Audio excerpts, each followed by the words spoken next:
विश्वेशलिंगसंभूतम् विश्वविद्याविबोधकम् विश्ववन्द्यं सदा वन्दे विश्वाराध्यं जगद्गुरु। काशी ज्ञान सिंहासन के आदि जगद्गुरु विश्वाराध्य से लेकर विश्वेश्वर शिवाचार्य पर्यंत जो गुरु परंपरा हुई है उसे अनेक प्रणिपात समर्पित करते हुए पवित्र काशी महाक्षेत्र में हो रहे कोटि बिल्वार्चन समारंभ में तथा सायंकालीन सिद्धांत शिखामणि के ज्ञान सत्र में भाग लेने वाले काशी वीरशैव विद्वत संघ के समस्त विद्यार्थीगण, सुदूर प्रांतों से आए हुए समस्त सद्भक्तगण और माताओं, पवित्र काशी महाक्षेत्र में विश्व शांति के उपलक्ष्य में जगद्गुरु विश्वाराध्य लिंगोद्भव मूर्ति को कोटि बिल्वार्चन का कार्यक्रम अव्याहत गति से चल रहा है। प्रतिदिन नए नए गांवों से लोग आते हैं, सैकड़ों संख्या में पूजा में भाग लेते हैं और लक्ष लक्ष बिल्वार्चन हम लोग करते जा रहे हैं। तो बिल्वार्चन के माध्यम से हम भगवान के चिंतन करने के लिए, भगवान के स्वरूप को स्मरण करने के लिए एक आध्यात्मिक चेष्टा हम लोग कर रहे हैं। और साथ ही साथ सायंकालीन ज्ञान सत्र में श्री सिद्धांत शिखामणि के जो अमूल्य तत्व है उसके बारे में हम लोग विचार करते जा रहे हैं। श्री सिद्धांत शिखामणि दार्शनिक महाक्षेत्र में एक अपूर्व मणि है, एक दिव्य रत्न है। मानव जीवन को प्रकाश प्रदान करके परमात्मा तक पहुंचवाने का कार्य इस ग्रंथ के द्वारा होता है। तो इस महाग्रंथ में 101 स्थल है। उनमें क्रम प्राप्त स्थलों के बारे में हम लोग विचार करते हुए कल भक्त मार्ग क्रिया स्थल के बारे में विचार किए थे। अर्थात शिवभक्त को क्या क्या आचरण करना चाहिए, उनका व्यवहार कैसे रहना चाहिए, इसके बारे में विस्तार रूप से आप लोगों को समझाया गया था। आज उसके आगे का स्थल है, उसका नाम है त्रिविध संपत्ति स्थलम। बहुत ही महत्वपूर्ण का यह विषय इसमें भी है। कल संपत्ति और विपत्ति के बारे में हम लोग चर्चा किए थे थोड़ा सा। प्रायः सामान्य लोग भौतिक धन दौलत को संपत्ति मानते हैं।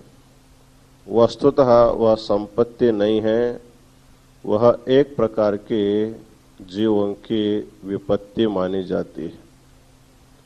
वस्तुतः संपत्ति जो है, हमारा जो आराध्य देव होगा और हमारा जो आराध्य जो गुरु होगा और हमें उपदेश देने वाले जो ज्ञानी संत महंत होते हैं, वही लोग हमारे वास्तविक संपत्ति होते हैं। तो वीरशैव सिद्धांत में 3 संपत्ति माना गया है। वो 3 संपत्ति है गुरु, लिंग और जंगम। तो 8 प्रकार के जो आवरण माने गए, अष्टावरण, उनमें गुरु, लिंग और जंगम ये तीन आराध्य है, पूजनीय है। विभूति, रुद्राक्ष और मंत्र पूजा के सामग्री है। पादोदक और प्रसाद यह पूजा का फल माना जाता है। अर्थात हम अपने जीवन में आराध्य के रूप में, पूजनीय के रूप में जिनको हम मानते हैं वही है गुरु, लिंग और जंगम। तो वस्तुतः आराध्य तो एक होना चाहिए। तीन तीन आराध्य हम मानेंगे तो हमारा चित्त की वृत्तियां विचलित हो जाती है। क्या गुरु की पूजा करें, क्या लिंग की पूजा करें, या जंगम की आराधना करें? कोई ये करना चाहिए, तीन तीन बताएंगे तो हम क्या करेंगे? ऐसी एक समस्या सामान्यतः भक्तों के मन में आ सकती है। इस संदेह को दूर करने के लिए इस ग्रंथ में कहा जाता है, देखने के लिए तीन है, लेकिन वस्तुतः तत्वतः तीन नहीं है, तीनों एक ही है। उसी को बताते हैं।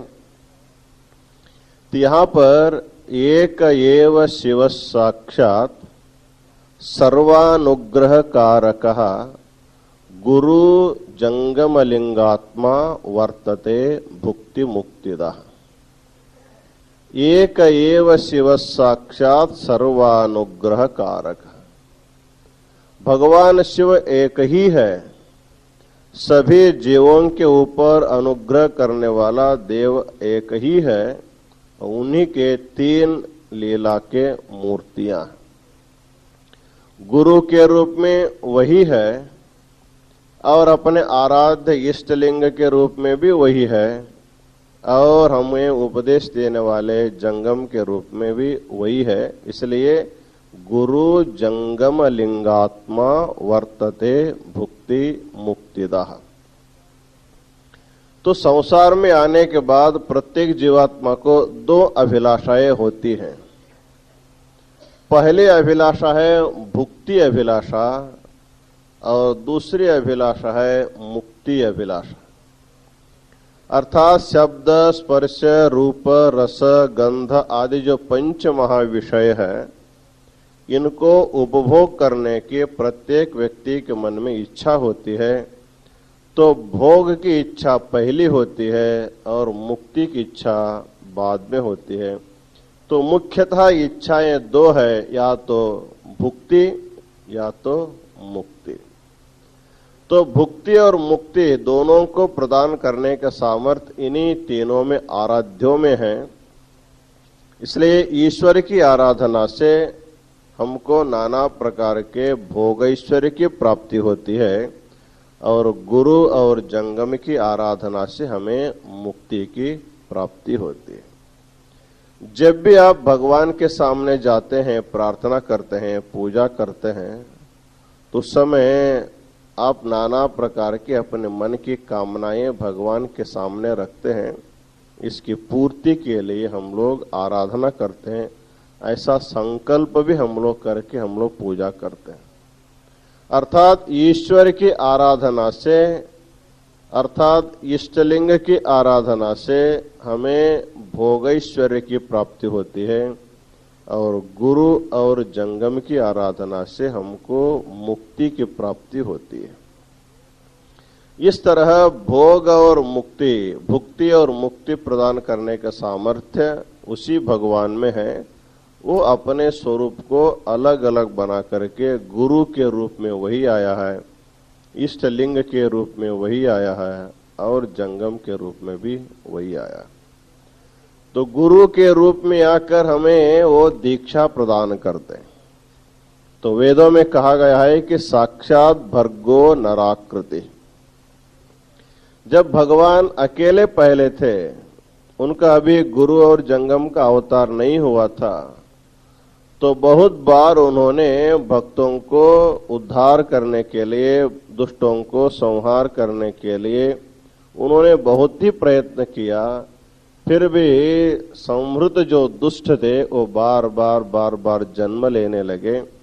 शस्त्र के द्वारा कितने बार संहार करने पर भी दुष्ट पूर्ण रूप से जब नष्ट नहीं होता है तो वही परमात्मा गुरु के रूप में अवतार लेते हैं।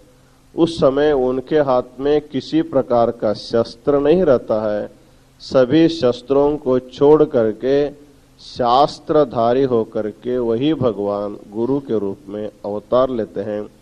और जिस शस्त्र के द्वारा दुष्ट को संहार करना संभव नहीं है, वही दूसरी दुष्ट को शास्त्रोपदेश के द्वारा उसको परिवर्तन किया जा सकता है। इस तरह संसार में रहने वाले लोगों की दुर्बुद्धि को दूर करने के लिए भगवान शस्त्र छोड़ करके जब शास्त्रधारी होकर आते हैं, उसी भगवान को हम लोग गुरु के नाम से संबोधन करते हैं। वो हमें दीक्षा संस्कार करते हैं और समय पर हमें आचार के बारे में, विचार के बारे में प्रबोधन करते हैं। तो इस तरह संस्कार करने का जो प्रधान अधिकार है वो गुरु के पास होता है। और वही गुरु, वही भगवान जब अपना और एक अवतार उनका होता है, उसका नाम है जंगम अवतार। चरत्यतिथि रूपेण नमस्ते जंगमात्मने।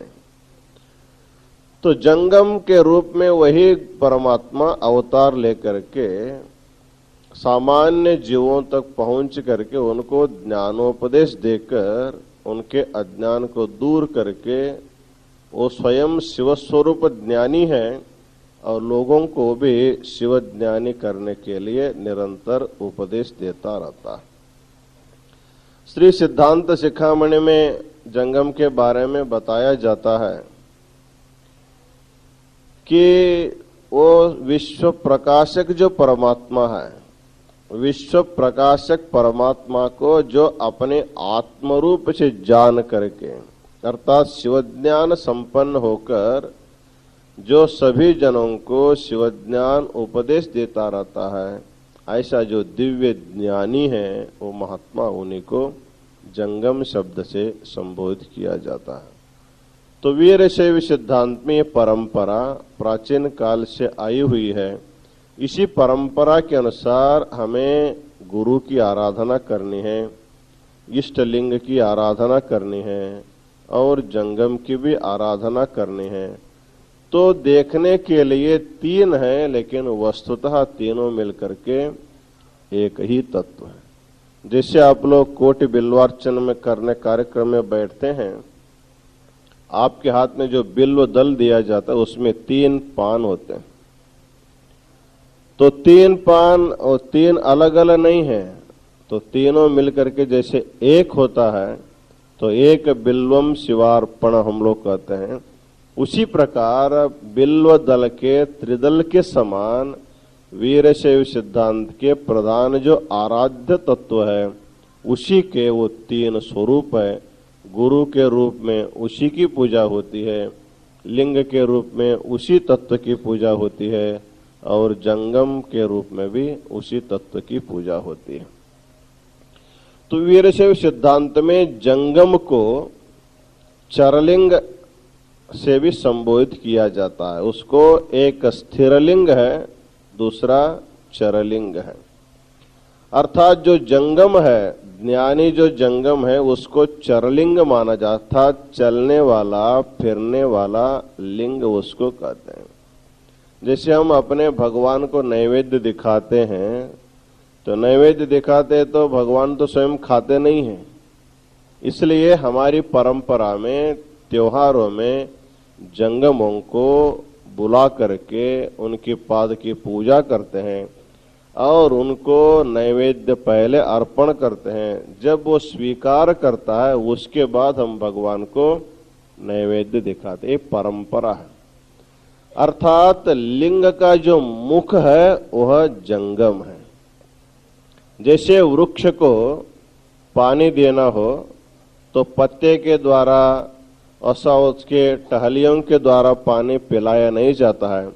जैसे उसके जड़ को, उसके मूल को हम पानी देंगे, अपने आप सभी वृक्ष के प्रत्येक अंग प्रत्यंग में जैसे पानी पहुंच जाता है, उसी तरह एक जीवज्ञान संपन्न जंगम को भोजन करने से उनको तृप्त करने से भगवान स्वयं संतृप्त हो जाते हैं। इसलिए लिंग का जो मुख है उसी को जंगम का, अर्थात केवल लिंग को हम नैवेद्य करते हैं, जंगम को नहीं खिलाते हैं तो उसका कोई फल नहीं है। तो लिंग का मुख जो है जंगम, जैसे वृक्ष का मुख जड़ होता है उसी प्रकार लिंग का मुख जो है जंगम माना जाता है। अतः कहते हैं शिवयोगिनी संतृप्ते तृप्तो भवति शंकरः तत्तृप्त्या तन्मयम विश्वम तृप्तिमेति चराचरम। रोज आप लोग प्रसाद सेवन करते समय इस मंत्र को बोला जाता है तो एक शिवयोगी को तृप्त करने से साक्षात स्वयं जो है संतृप्त हो जाता है और शिव संतृप्त होने के बाद चराचर विश्व भी जो है उसमें संतृप्त हो जाते हैं। इसलिए शिवज्ञान संपन्न आचार संपन्न एक योगी को, शिवयोगी को भोजन करने से संपूर्ण सृष्टि को तृप्त करने का जो फल है उसको प्राप्त होता है। इसलिए उपनिषदों में कहा गया है कि आत्मज्ञम अर्चयेत भूति कामा। जब भी हमारे घर में कोई मांगलिक कार्य होता है उस समय गुरु को या जंगम को बुला करके उनका स्वागत सत्कार करके उनको खिला पिला करके उनको तृप्त करके आगे का कार्य करने के लिए हम लोग सोचते हैं।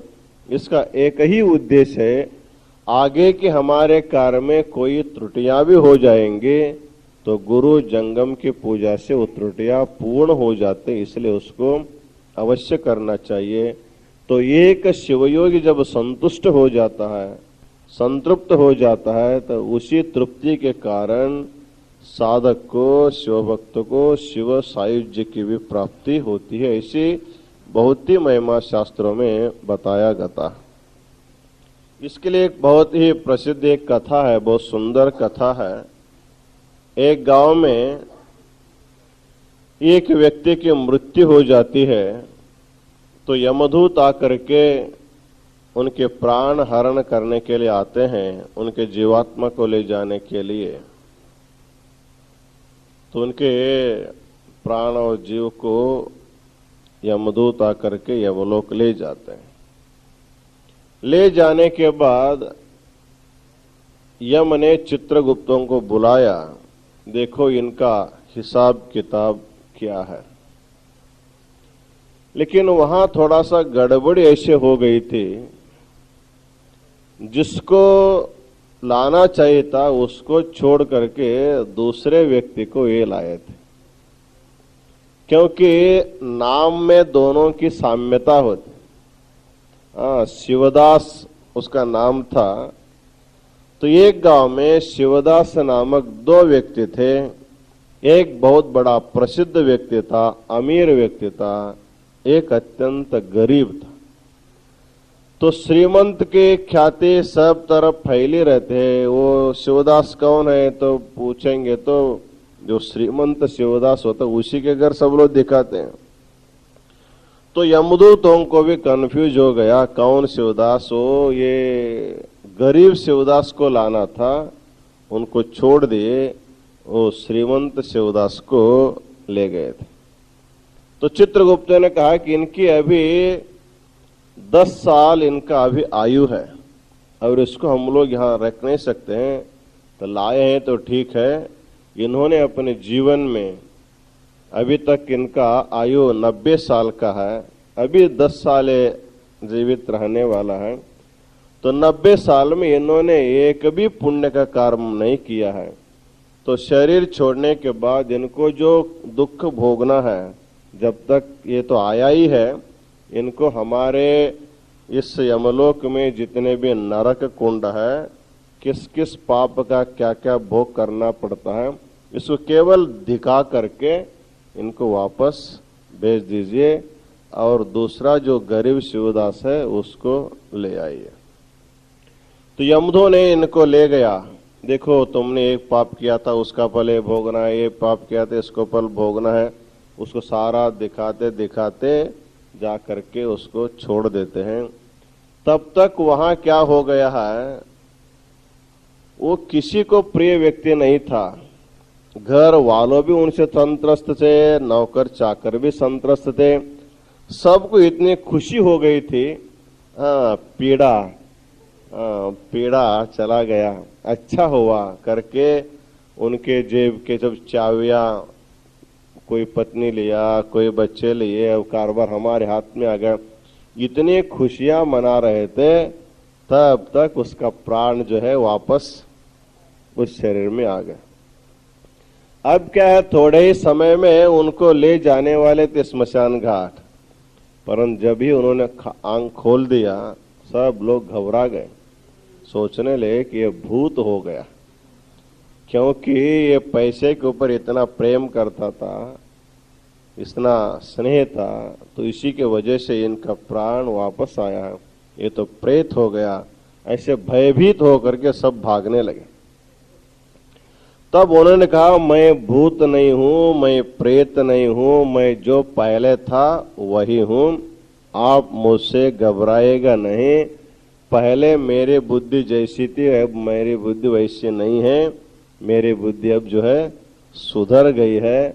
आप लोगों के साथ मैं आज से अच्छा व्यवहार करता हूं, और जो भी व्यवहार है तुम ही देखते रहना, मैं केवल धर्म का कार्य करता हूं, ऐसा बोला करके सभी बच्चों को बुलाया, सब कारोबार सौंप दिया और निवृत्त होकर के अपने गांव के पास एक बहुत बड़ा खेत था, उस खेत को बहुत सुंदर बगीचा वगैरह बना करके फल के, फूल के पेड़ों को लगाते, वहीं ईश्वर की आराधना करना, आए हुए साधु संतों की सेवा करना, इसी में उन्होंने काम करने लगे। क्योंकि उन्होंने सोचा 90 साल तक तो मैंने पाप किया, और 10 साल में जितना हो सके उतना पुण्य कमा लेना, और कम से कम उस पुण्य के प्रभाव से हमको शिव सायुज्य मिल जाए या स्वर्ग तो मिल जाए, ये तो दुख तो भोगना ही है।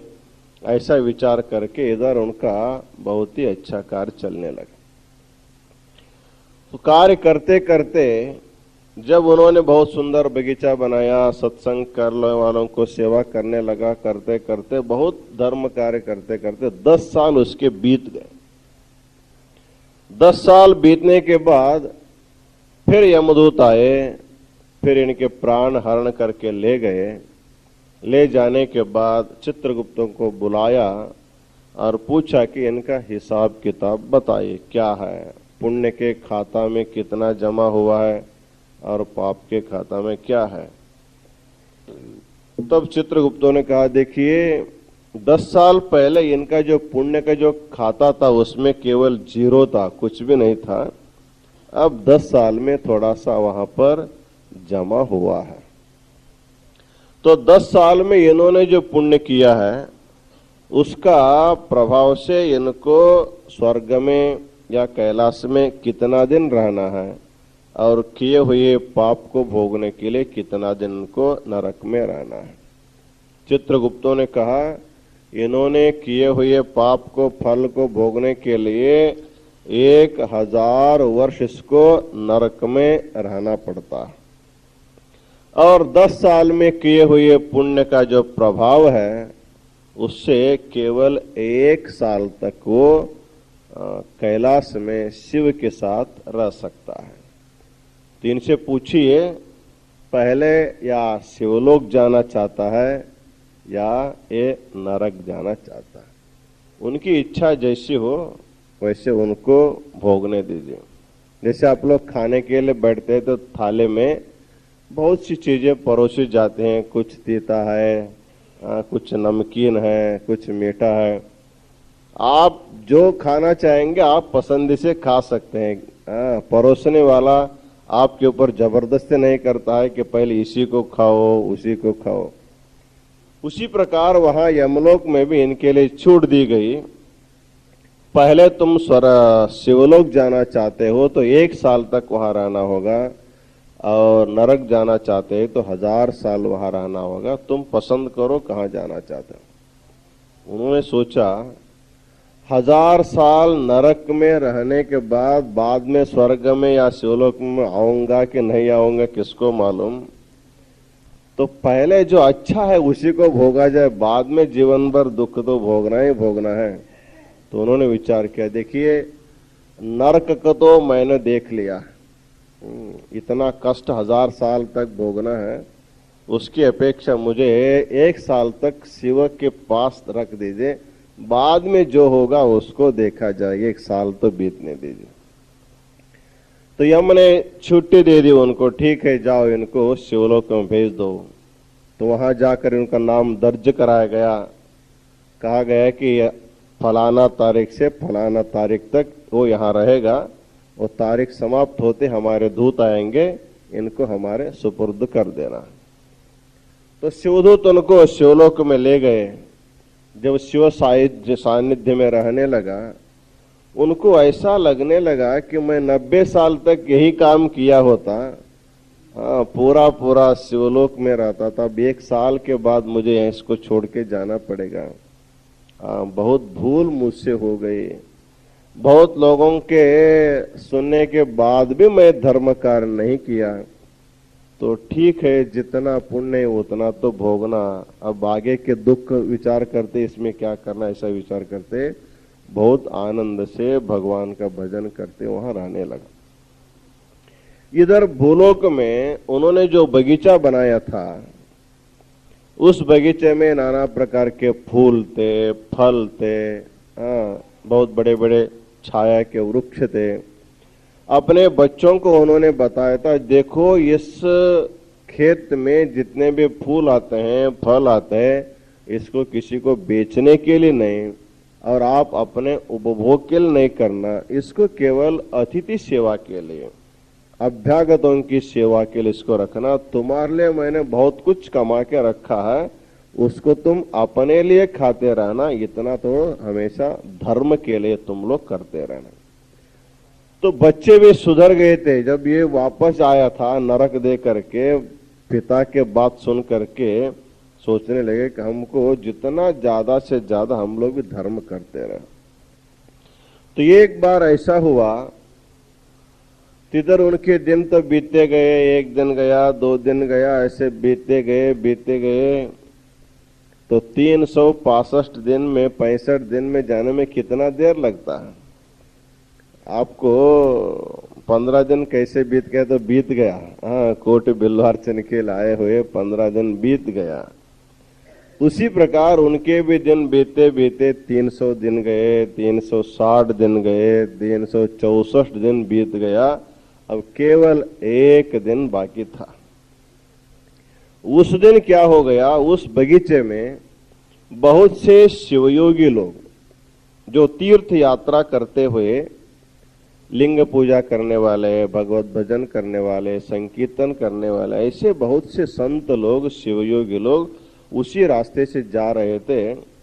उन लोगों ने देखा कि रास्ते में बहुत सुंदर बगीचा है, फल फूलों के वृक्ष है, स्नान करने के लिए कूप भी यहाँ पर निर्माण किया गया है, तो क्यों न हम लोग यहाँ पूजा पाठ करके आगे क्यों न चले जाए। तो विचार करके सब के सब उस बगीचे में जब जाते हैं, तो उस श्रीमंत के जो पुत्र थे वो लोग इन सभी को बहुत आदर से स्वागत किया। स्नान करने के लिए कुएं से पानी निकाल के देते हैं, पूछते हैं आपको गर्म पानी चाहिए या ठंडा पानी चाहिए। तो जैसे चाहिए वैसे बहुत सुंदर रूप से वो लोग व्यवस्था करते हैं। और पूजा करने के लिए बहुत सुंदर कुटिया वहां पर निर्माण हुआ है, वहां बैठ करके बहुत आनंद से इष्ट लिंग की पूजा वो करने लगे।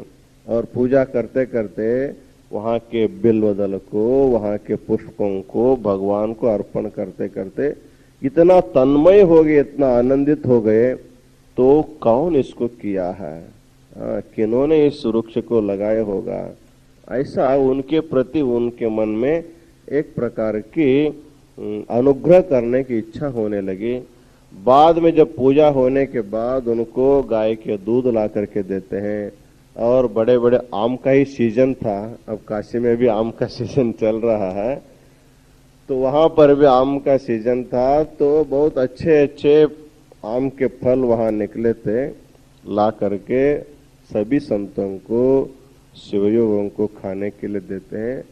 वो फल खा करके दूध पीकर इतना संतृप्त हो गए, प्रायः शिवयोगी लोग जो है जल्दी तृप्त हो जाते हैं, बहुत जल्दी अनुग्रह भी करते हैं। तो खाते खाते मन में इतनी तृप्ति हो गई, इतना आनंद हो गया, तो एक कंठ से सभी शिवयोगी लोग ऐसा बोलने लगे, इस फल फूल के वृक्षों को जिन्होंने लगाया है वो सदा सदा के लिए वो उनका शिव सायुज्य की प्राप्ति हो, ऐसा उन लोगों ने आशीर्वाद दे दिया। तो इधर उनका अंतिम दिन था, उसी दिन अंतिम था।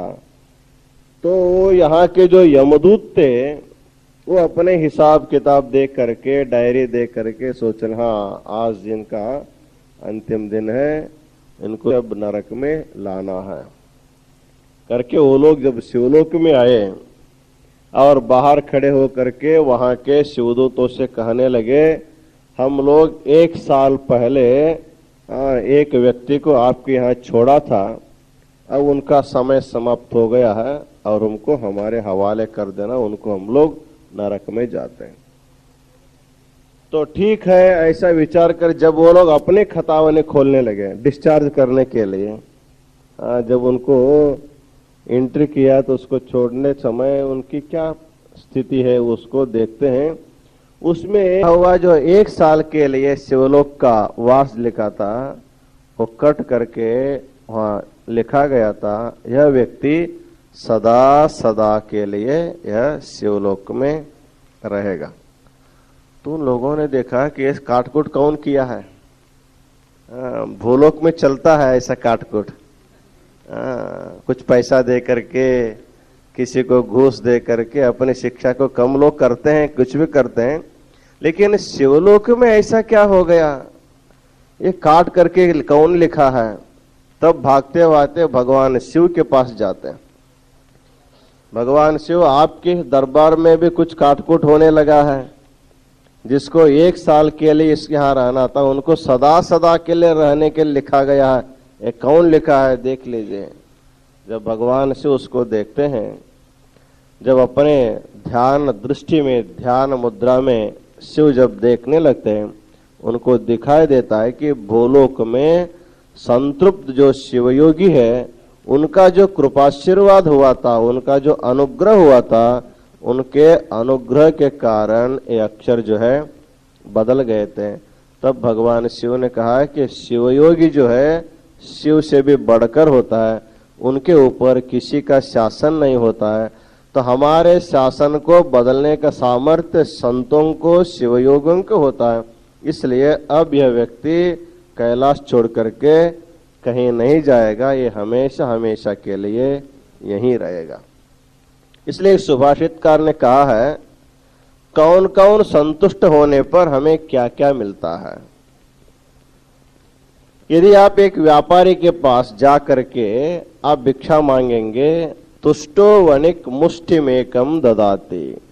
कुछ धान्य का व्यापारी है, उनके दुकान के सामने जा करके जब आप कुछ भिक्षा मांगेंगे, तो यदि आपके ऊपर वो संतुष्ट हो जाता है तो एक मुठ भर धान्य आपको दान दे सकते, इससे ज्यादा वो दे नहीं सकता, उनका सामर्थ्य उतना ही है। तुष्टो वनिक मुष्टिमेकम ददाते। यदि आप एक व्यापारी को छोड़ करके एक राजा के पास जाते हैं, एक चक्रवर्ती राजा, उसके पास जा करके कुछ आप भीख मांगते हैं या कुछ अनुग्रह मांगते हैं, तुष्टो राजा ग्राममेकम ददाति। यदि राजा संतुष्ट हो जाता है तो एक पूरा गांव आपके लिए दे देता, ठीक है इसमें जो उत्पन्न आएगा वो तुम अपने ले लेना। तो पहले जमाने में राजा लोग जो है मठों को, मंदिरों को, इसी प्रकार हजारों हजारों एकड़ जमीन जो है दान किए हुए इतिहास हमको देखने को मिलता है। इसलिए राजा का मन जो है बहुत विशाल होता है और उनकी परिधि जो उनकी सीमा बड़ी होती है, इसलिए राजा लोग भी दान देते हैं तो उदार भाव से देते हैं। तो भी कितना देते हैं, उनके यदि हजार हजार गांव हैं उसमें एक गांव दे सकते, इससे ज्यादा वो भी दे नहीं सकता। इसलिए तुष्टो राजा ग्राममेकम ददाति। यदि एक योगी, एक शिवयोगी संतुष्ट हो जाता है तो क्या देता है, तो बताते हैं तुष्टे योगी शिवलोक दानम। यदि एक शिवयोगी संतुष्ट हो जाता है तो सदा सदा के लिए शिवयोग अर्थात शिव सानिध्य को प्रदान करने का सामर्थ्य शिवयोगी में होता है। इस तरह शिवयोगियों के अनुग्रह से वह व्यक्ति सदा सदा के लिए शिवलोक में उसका निवास हुआ। इस प्रकार शिवयोगी के संतृप्ति का फल जो है हमारे शास्त्रों में बहुत सारे बताए गए। तो अतः हमारे वीरशैव सिद्धांत में शिवयोगी जंगम को ही शिवयोगी शब्द से संबोधित किया जाता है, क्योंकि उसको शिवयोगी इसलिए कहते हैं वो हमेशा हमेशा शिव के साथ उसका योग रहता है, शिव के साथ उसका संबंध रहता है।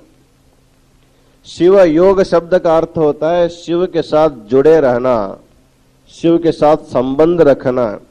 निरंतर जो शिव के साथ संबंध रखता है उसी का नाम शिवयोगी कहा जाता है। तो शिव के साथ संबंध रखता है तो शिव में जो सामर्थ्य है वो सारा सामर्थ्य इनमें आता है। इतना ही नहीं, उनसे अधिक सामर्थ्य शिवयोगी में आता है। अतः हमारे आचार्य कहते हैं आप जब आराधना करते हैं तो गुरु की भी आराधना करो, इष्ट लिंग की भी आराधना करो और जंगम की भी आराधना करो। वस्तुतः इस स्थल में इन तीनों को त्रिविध संपत्ति कहते हैं। ये वीर शैवों के 3 प्रकार के ये संपत्ति है, अर्थात इसको हम लोग आध्यात्मिक संपत्ति मान सकते हैं। भौतिक संपत्ति से मनुष्य को पूर्ण रूप से तृप्ति तो नहीं मिल सकती है। जब आप कभी कभी गुरु की आराधना करते हैं, जंगम की आराधना करते हैं, लिंग की पूजा करते हैं, तब आपके मन में एक प्रकार की सात्विक भावना आ जाती है। जितने लोग आप यहाँ कोटि बिल्वार्चना में बैठते हैं, गुरु की पाद पूजा में बैठते हैं, लिंग पूजा में भाग लेते हैं, आपके मन में एक प्रकार का सात्विक भावना निर्माण हो जाता है। आप अनुभव करते हैं कि हम अपने घर में इतना आनंद का अनुभव नहीं कर पाए थे, उतना आनंद की अनुभूति हम लोग यहाँ करते हैं। ऐसा आप लोगों को जब अनुभव होता है उसका एक ही कारण है, क्योंकि इस समय आपका मन रजोगुण तमोगुणों से मुक्त हुआ है और केवल सत्व गुणों से युक्त होने के कारण किसी भी सांसारिक वासना आपको बाध नहीं करता है। केवल ईश्वर की चिंतना करने की, ईश्वर की पूजा करने की, सत्संग में भाग लेने की जो भावनाएं आपके मन में उत्पन्न होती है, इसी वजह से जीवात्मा को एक प्रकार की शांति और समाधान मिलता है। अतः श्री सिद्धांत शिखामणि में शिवयोगी को चरलिंग अर्थात जंगम लिंग कहा जाता है। अर्थात शिवयोगी जो है वो चलने वाला, बोलने वाला, फिरने वाला वो शिवलिंग है। जब हम किसी मंदिर में, मठ में लिंग की स्थापना करते हैं तो कहते हैं आचरे मंत्र संस्कारात वसति शंकरः। जब शिला निर्मित एक लिंग में एक शिवलिंग को कहीं प्रतिष्ठा करनी हो, उसको प्राण प्रतिष्ठापना करने के लिए गुरु को बुलाया जाता है। वैदिक लोग आते हैं, उसको अभिषेक करते हैं, जलाधिवास धान्याधिवास करके उसकी शिलात्व की दूरी करते हैं, बाद में उसमें प्राण प्रतिष्ठापना करके उसकी प्रतिष्ठापना करते हैं। अर्थात शिलामय लिंग में पहले से प्राण नहीं रहता है, उसको आवाहन किया जाता है। शिव कलाओं को आवाहन करके, पूजा करके भगवान शिव को उसमें आवाहन करके प्रतिष्ठापना करते हैं कि जिस समय प्रतिष्ठापना होती है प्राण प्रतिष्ठापना, तब से उसमें अनुग्रह करने का सामर्थ्य रहता। पहले तो ऐसे बहुत से लिंग, बहुत से मूर्तियां कारीगर के पास पड़े हुए रहते हैं और कारीगर लोग भी उसके ऊपर पड़ते हैं, एक के ऊपर एक, उसके ऊपर चढ़ करके कोई दूसरी मूर्ति निकालते हैं, क्योंकि उसमें उसको अभी केवल आकार आया है, उसको अभी संस्कार नहीं हुआ है। जब तक संस्कार नहीं होता है तब तक उसमें प्राण कला नहीं आती है। तो कहते हैं आचर्य मंत्र संस्कारात वसति शंकरः। स्थावर लिंगों में, शिला निर्मित शिवलिंगों में भगवान शिव की स्थिति जो है मंत्र संस्कार के बाद उसमें स्थिति आ जाते हैं। लेकिन ये जो शिवयोगी है इसमें प्राण प्रतिष्ठापना करने की जरूरत नहीं पड़ती, वो स्वयं सिद्ध उसमें शिव का अस्तित्व रहता है। तो शिलामय लिंग में आवाहन के बाद शिव की उपस्थिति होती है, लेकिन सजीव जो जंगम है, जो शिवयोगी है, उनमें निरंतर शिव का निवास रहता है और उनका संबंध में भगवान शिव के साथ जुड़े हुए रहने के कारण एक शिवयोगी को तृप्त करने से शिवयोगिनी संतृप्ते तृप्तो भवति शंकरः। शिव के साथ संबंध रखने वाला उस योगी के शिवयोगी को तृप्त करने से शिव संतृप्त हो जाता है और शिव संतृप्त होने से चराचर विश्व जो है संतृप्त हो जाता है। इस तरह हमारे सिद्धांत में जैसे गुरु की पूजा है, उसी प्रकार जंगम की भी पूजा की बहुत ही महत्ता है। हमारे कर्नाटक में बहुत से संत हो गए हैं जो जंगम प्रेमी, उसमें बसवेश्वर जो है बहुत ही जंगम प्रेमी थे। उनके चरित्र में आता है 1,96,000 जंगमों को रोज वो तृप्त कराते थे। अर्थात बिना जंगम की आराधना किए, बिना जंगम के भोजन खिलाए वो कभी भी लेते नहीं थे। तो वो एक बार उनके घर में एक चोर जो है जंगम का वेश धारण करके आता है, क्योंकि ये जंगम प्रेमी है। जंगम का वेश धारण करके जाएंगे तो मुझे कोई शिक्षा नहीं मिल सकती है, इसलिए जंगम के वेश में एक चोर उनके घर में घुस जाता है। तो घुस करके उनके पत्नी के गले में जो सोने का हार है उसको जब लेने के लिए उसको खींचता है, तुरंत उसकी पत्नी जाग जाती है, कहते हैं चोर है, चोर है, चोर आया है। तो बसवेश्वर जब जागते हैं, देखते हैं, तब उनको मालूम होता है कि चोर वो नहीं है, चोर मैं हूं। क्योंकि उनका एक वचन में आता है कि आज के लिए और कल के लिए ऐसा विचार करके यदि हम संग्रह करते हैं तो हम लोग अपराध करते हैं। ऐसे स्वयं अपने लिए उन्होंने बताया है। मैं ऐसे वचन का निर्माण भी किया हूं, फिर भी मैं स्वर्ण का संग्रह किया हूं, इसलिए मैं वस्तुतः चोर हूं और मुझे शिक्षा देने के लिए, मेरे मन को परिवर्तन करने के लिए जो चोर आया है वो चोर नहीं है, वो साक्षात मेरा आराध्य जो है कूडल संगम देव ही इस रूप में आया है। इस तरह चोर के शरीर को भी, चोर को भी उन्होंने चोर नहीं समझा, उसको जंगम समझा उनके वेशभूषा से। तो बसवेश्वर के इस व्यवहार से चोर भी सुधर गया। कैसे व्यवहार होता है? चोर को जेल में डाल करके शिक्षा देने से जल्दी चोर सुधरता था कि नहीं था, परंतु जब उसको बसवेश्वर ने चोर न मान करके भगवान माना, तब उनके चोर के मन में इतनी व्याकुलता हुई, मैं वस्तुतः शिवयोगी नहीं, मैं वस्तुतः जंगम नहीं, मैं केवल जंगम का वेश धारण करके आया हूँ, लेकिन मेरे वेश पर इतना विश्वास रखता है बसवेश्वर, अब मैं भी ऐसे ही होना चाहिए। ऐसा विचार करके अपने चौर वृत्ति को वो छोड़ दिया। वो इतना सुधर गया कि वो भी एक प्रकार का संत हुआ, ऐसे उनके चरित्र में आता। तो इसी प्रकार सोलापुर में भी वीरेश्वर शरण भी एक हो गए हैं, वो भी बहुत जंगम प्रेमी, उनके बारे में बताया जाता है। रोज गांव में भिक्षा मांग के लाना, पीठ वगैरह, और उसी में गंजी कुछ बनाना, और पहले जंगम को खिलाने के बाद जो अवशिष्ट रहता है उसी को प्रसाद के रूप में लेने का एक दिव्य व्रत जो है वीरेश्वर शरण जी भी पालन करते थे। तो लोग कहते हैं, उनके पुराण में भी लिखा गया है, भिक्षाटन करने के लिए जब सोलापुर में वो जाते थे घर घर, तो उनका नियम था कि एक घर से एक ही मुट्ठी जो है हमको पेट मिलना चाहिए। यदि कोई दोबारा डाल देते थे, उनके घर 2 दिन तक जो है वो फिर भिक्षा मांगने के लिए नहीं जाते थे। जितना आता था उतना सारा जो है खाद्य पदार्थ बना करके उस दिन सबको जंगम तृप्ति करके पति पत्नी उसको स्वीकार करते थे। फिर शाम तक कुछ भी नहीं रहेगा घर में, सब धो करके बर्तन साफ करके रखना, दूसरे दिन फिर भिक्षा लेने के बाद ही चूल्हे को पेटना, तब तक उसमें कुछ नहीं रहता। तो वो तो उतने साल पहले किए थे, लेकिन अभी अभी इसी शतमान में 20वीं शताब्दी में भी ऐसे संत लोग, शिवयोगी लोग हमारे देश में हो गए हैं। तो ऐसे संतों के आराधना से ही मनुष्य जो है सुधर सकता है। इसलिए वीरशैव सिद्धांत में कहा गया है, ऐसे जो शिवयोगी होते हैं इनको चरलिंग माना जाता है। वस्तुतः वीरशैवों के ये 3 संपत्ति हैं।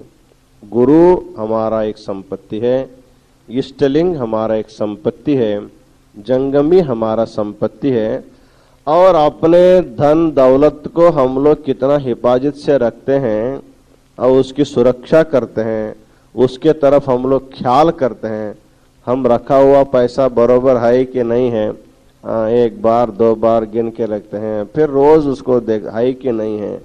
लेकिन आप लोग अपने लिंग है कि नहीं है ऐसे कभी ख्याल करके देखते हैं? नहीं है, चलेगा, नहीं रहेगा तो चल सकता है। अर्थात हम अपने वस्तुतः संपत्ति को संपत्ति नहीं मानते हैं, जो विपत्ति है उसको हम लोग संपत्ति मान रहे हैं।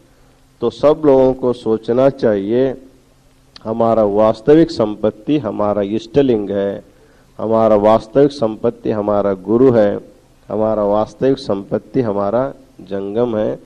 इन तीनों को संपत्ति मान करके जो जीवन व्यतीत करता है वो जीवन में कभी दरिद्र नहीं होता, वो गरीब नहीं होता।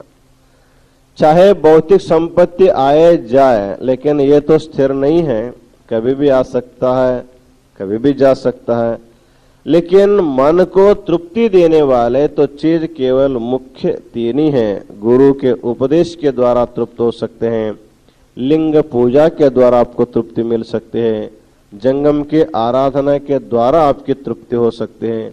इसलिए त्रिविध संपत्ति स्थल में जैसे गुरु की आराधना करते हैं, जैसे उसी प्रकार जंगम की भी आराधना करनी चाहिए, उसी प्रकार लिंग की भी आराधना करनी चाहिए। पूजा करते समय यद्यपि 3 दिखाई देंगे, लेकिन वस्तुतः 3 अलग अलग नहीं है, और तीनों मिलकर के एक ही है। इस तरह इन तीनों को संपत्ति मान करके इन तीनों के बारे में जो समझाया जा रहा है, इसी का नाम त्रिविध संपत्ति स्थलम, त्रिविध संपत्ति स्थलम कहा जाता। तो सिद्धांत शिखामणि में प्रत्येक स्थल में जो बताते हैं उसको हम लोगों को चिंतन करना चाहिए, उसको मनन करना चाहिए, उसका स्वाध्याय करना चाहिए। रोज उसका चिंतन मनन करते रहेंगे। मन में सात्विक भावनाओं को हमको मुख्यतः जगाना है। जितनी सात्विक भावना आपके मन में जागृत हो जाती है, उतनी आप संतुष्ट रह सकते हैं, उतनी समाधान आपके मन में आ सकता है। जितने राजसी और तामसी भावनाएं मन में उठती रहेंगे, उतनी हम लोग अस्वस्थ और असमर्थ होते जाते हैं। तो सत्व गुण पाने के लिए आराधना एक अत्यंत मुख्य साधन माना जाता है। इसलिए आप लोग अत्यंत निष्ठा से इष्टलिंग की पूजा करनी चाहिए। तो पूजा करते समय केवल अपना नेम पूरा करना है। गुरु महाराज बताएं दिन में कम से कम 1 बार पूजा करना है, चलो जल्दी जल्दी पानी डालो और भस्म उसको लगाओ, बिल्व पत्र है तो ठीक है, नहीं है तो भी ठीक है, नमस्कार करके जल्दी से जल्दी उठ जाओ, अपने काम में लग जाओ। ऐसा नहीं। जैसे भोजन के लिए आप बैठते हैं तो कितने आनंद से भोजन लेते हैं, कोई चीज कमी नहीं पड़ना चाहिए। आचार की कमी नहीं हो चाहिए, पापड़ कमी नहीं होना चाहिए, दूध कम नहीं होना चाहिए। जो कम पड़ेगा उसको आप मांग लेते, हाँ इसको ले आओ, इसको ले आओ। आनंद से जैसे भोजन करते हैं वैसे पूजा भी आनंद से करना। कुछ कम है चीज है, बेल नहीं है, फूल नहीं है, अगरबत्ती नहीं है, उसको मांग लेना या तो पहले से रख लेना और उपचारों से उसकी पूजा आनंद से करना। क्योंकि वही हमारा जीवन का मुख्य लक्ष्य है। लिंग पूजा का मुख्य लक्ष्य क्या है? लिंग पूजा करते करते हमको लिंग रूप ही होना है। मरने के बाद वीर शैवों को क्या कहते हैं मालूम है? ओ, लिंगैक्य हो गए। हाँ, लिंगैक्य हो गए। तो लिंगैक्य होने के लिए लिंग पूजा बिना किए लिंगैक्य कैसे होता है?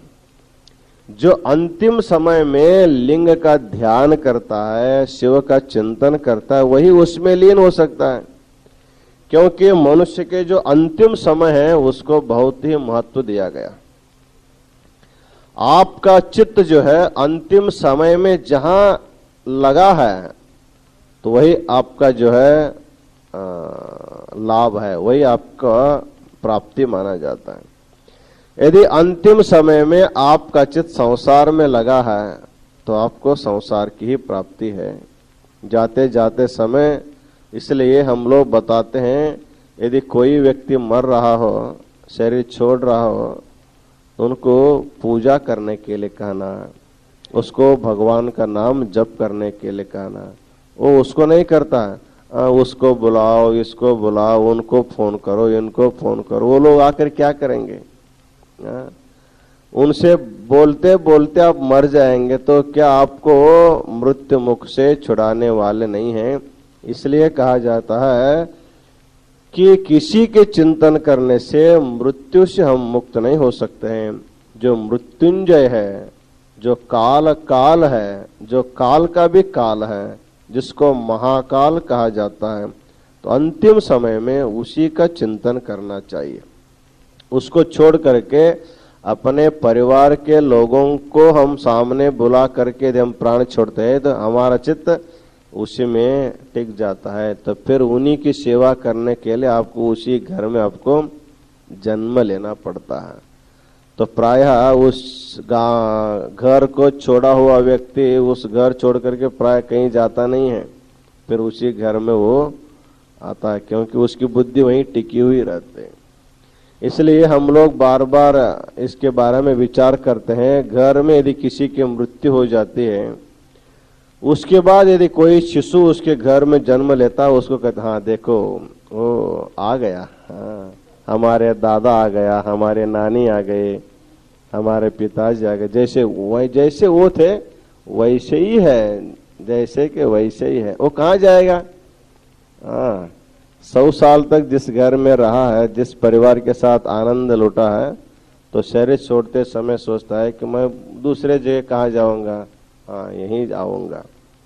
इसीलिए हमारा जो व्यवहार है वो बताता है कि हमारे परिवार के व्यक्ति हमारे परिवार छोड़ करके कहीं जाता नहीं, वो बार बार यहीं आता है, क्योंकि उनका मन जो है वहीं टिका हुआ रहता।